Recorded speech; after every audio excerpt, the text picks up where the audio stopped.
What's up folks, Gabe Montgomery here, 10 Horse Mining YouTube channel, and this is the day 2 video for the Major League Fishing BFL Regional on Norfork Lake. If you haven't seen the day 1 video, check it out. We had a great day, caught lots of fish. Tim was a great boater, and I ended up finishing in 12th place. So at the end of day 1, I'm sitting in 12th place coming in to day 2. Day 2, completely different day. After the day 1 weigh-in, I got a text from Major League Fishing notifying me of my day 2 boater. It was Tschudy. So I called Brian just to kind of get a feel of what we were going to do. Are we fishing out deep? You know, what kind of baits we're using, how far of a run we're doing, just kind of some general information. And Brian was pretty tight-lipped. You know, the only thing he really told me was that it was going to be very difficult to catch fish behind him, which was not what I wanted to hear. It's a rare opportunity to be in a regional and have a top 12 finish on day 1. Sits you in a pretty good place, because the way the regional works, after day 2 they take the top 12 to fish day 3, and the top 6 after day 3 get to fish the All-American. That's kind of a big deal. So not the news I wanted to hear, but that's the way it goes. I was thinking, you know, what are we going to be doing? Usually when a boater says it's going to be difficult to catch fish behind him, they're going to be parallel in the bank. So I was thinking, how am I going to prepare for paralleling the bank? I figured Brian would be fishing somewhat shallow water in coves in the backs of pockets, you know, throwing a top water like a whopper plopper, or cranking with a square bill, maybe a rock crawler or a wiggle wart. Both of those patterns were going on during this tournament. I decided that if he was going to be throwing a whopper plopper, I was going to be throwing either a spinner bait or a jerk bait, and if he was cranking, I was probably going to be throwing a whopper plopper or a spinner bait. And then I would have some kind of flipping bait tied on just in case I ran across hard cover like a laydown or some nice rocky areas, you know, some kind of jig, some kind of soft plastic bait. Showed up at the marina the morning of the tournament, and Brian had rented a slip at the marina, so his boat was already in the water. Bonus, found Brian, loaded up my stuff, and man, it was foggy. First thing I noticed when I was heading into the marina was the fog. The lake was completely covered up, and I knew that we weren't going to take off on time. We had a 7 o'clock start time, and you could just tell it was going to be a fog delay.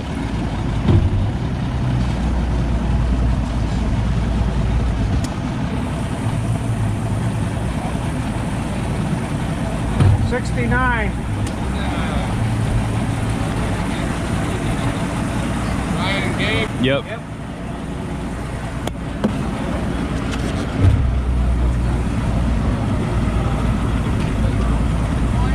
Morning. So we went ahead and made our way through the boat check, got back in the slip, and we just waited. It ended up being like a 2-hour and 15-minute fog delay. And during that time, we were just hanging out and mingling. I met a lot of good people, man. Had a lot of great conversations. It was cool to hang out with all the fishermen and fishing folks that were just sitting around waiting. There's a lot of anxiety. You're ready to go in the morning, and you have to just put that all on hold and try to stay focused and keep your mind right. While we were sitting there, Brian informed me that we were going to be paralleling bluffs.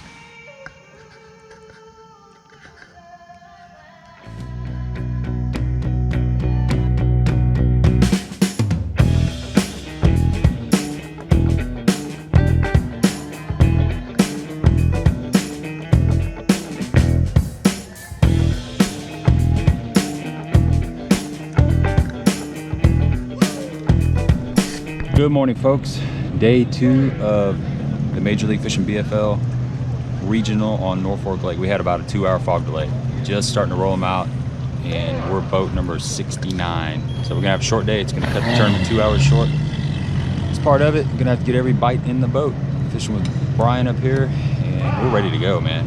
Everybody's been sitting around waiting. Had a lot of great conversations, but it's time to fish. So put this camera down. Let's get out there and see what happens. Sitting in 12th place. I need to catch about 6 pounds today. Don't know if it's gonna happen, but I'm gonna go out there and try. Leave it out in the water. That's all you can do. Here we go. 64.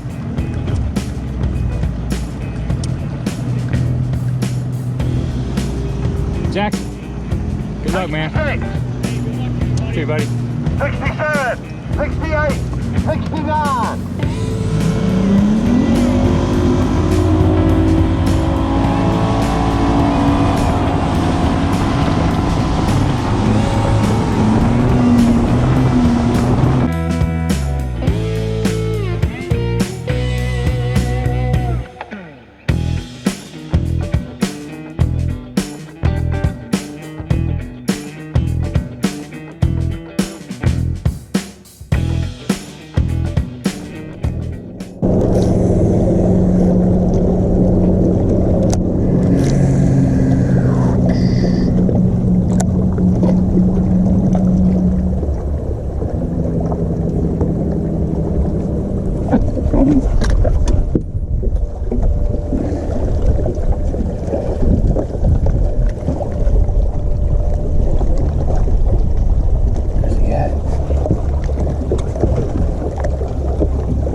Strong little suckers. Don't make it, are you, buddy?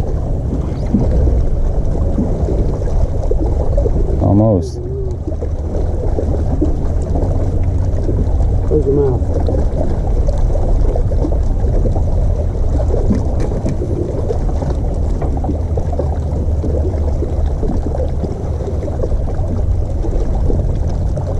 Look in your mouth.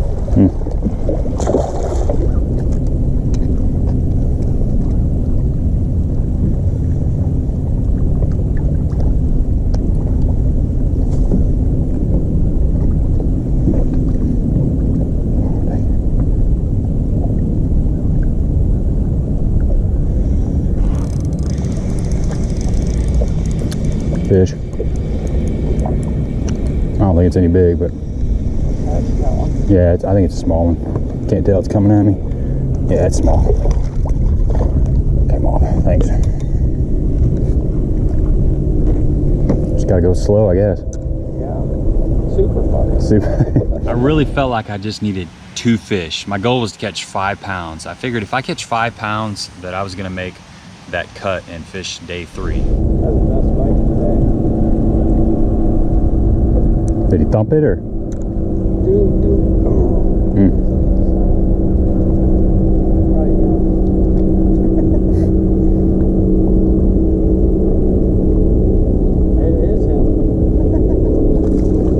Oh, you got him, huh?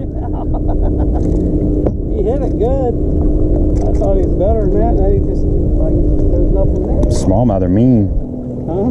So the smallmouth are mean. Brian had his boat sitting in about 20 foot of water, and he was casting up in front of the boat. You know, the water clarity was like 10 or 12 feet. So casting towards the bluff, you could see the bottom pretty well. Not saying that there weren't fish there, but it was kind of, it just didn't feel right.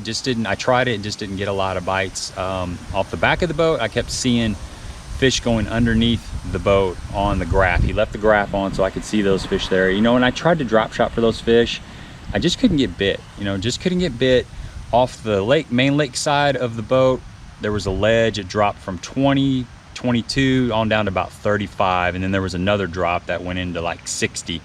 So casting out off the right-hand side of the boat, you know, I'm throwing out there in like 35 foot. And I fished that way for a while. Just wasn't happening. So I just had to keep my head down and hope that I was gonna get a bite.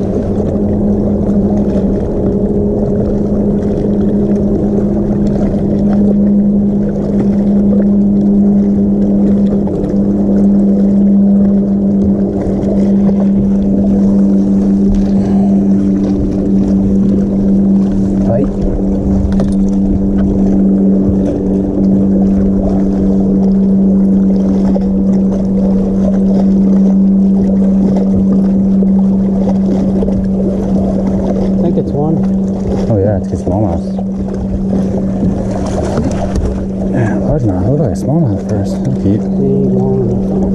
I don't know. Stretch his tail out. I think that's 15.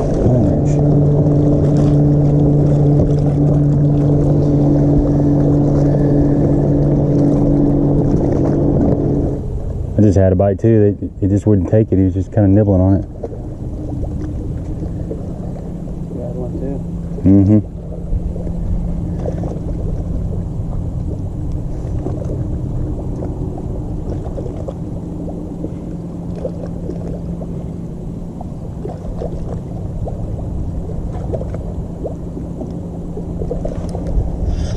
Another bite. Just... I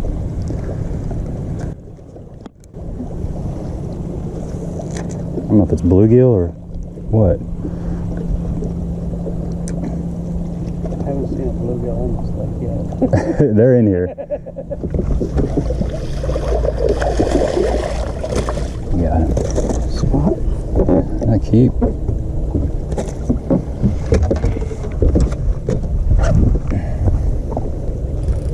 I got a spot too. Right. The largemouth. He almost pulled the rod out of the boat. You sucker.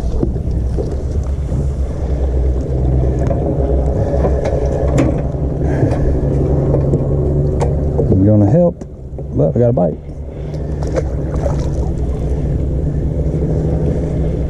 There's a crawdad in there.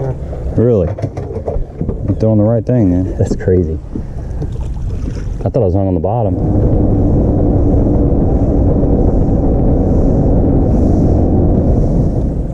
Does it bother you if I make like this cast right here?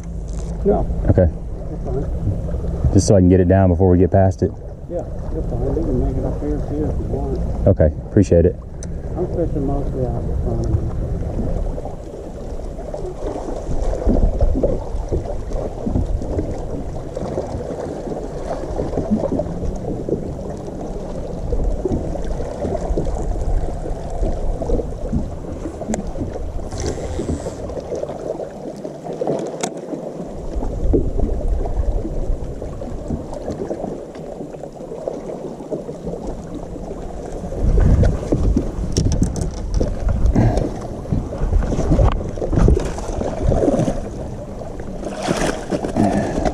Keeper. Yeah, that's a better one.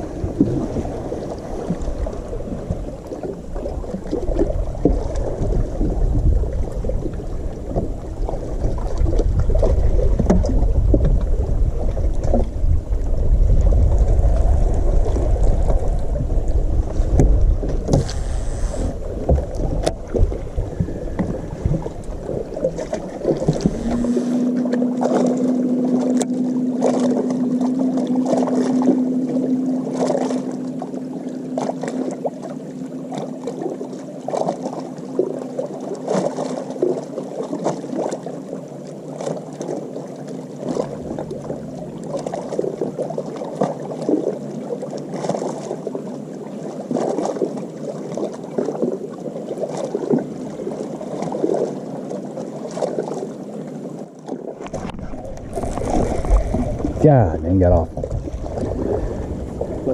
I got a dang bite.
Net. Maybe.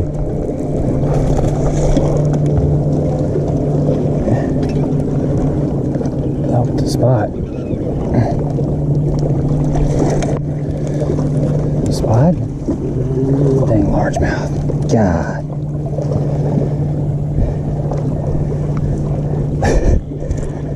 That set the hook in so long it felt like a 7-pounder. Yeah, they do.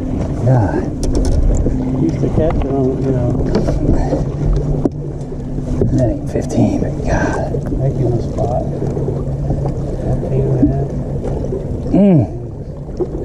14.5. That's a healthy largemouth too. Yeah. Nope.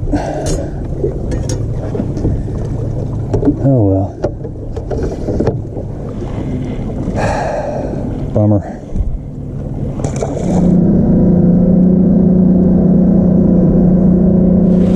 All right, folks, tournament is over. This guy got a 0. It was tough. Brian scraped up 3 for 4 pounds, maybe 4.5, 5 pounds, maybe.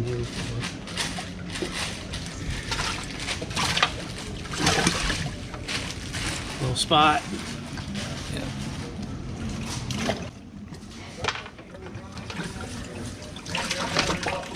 Another little spot.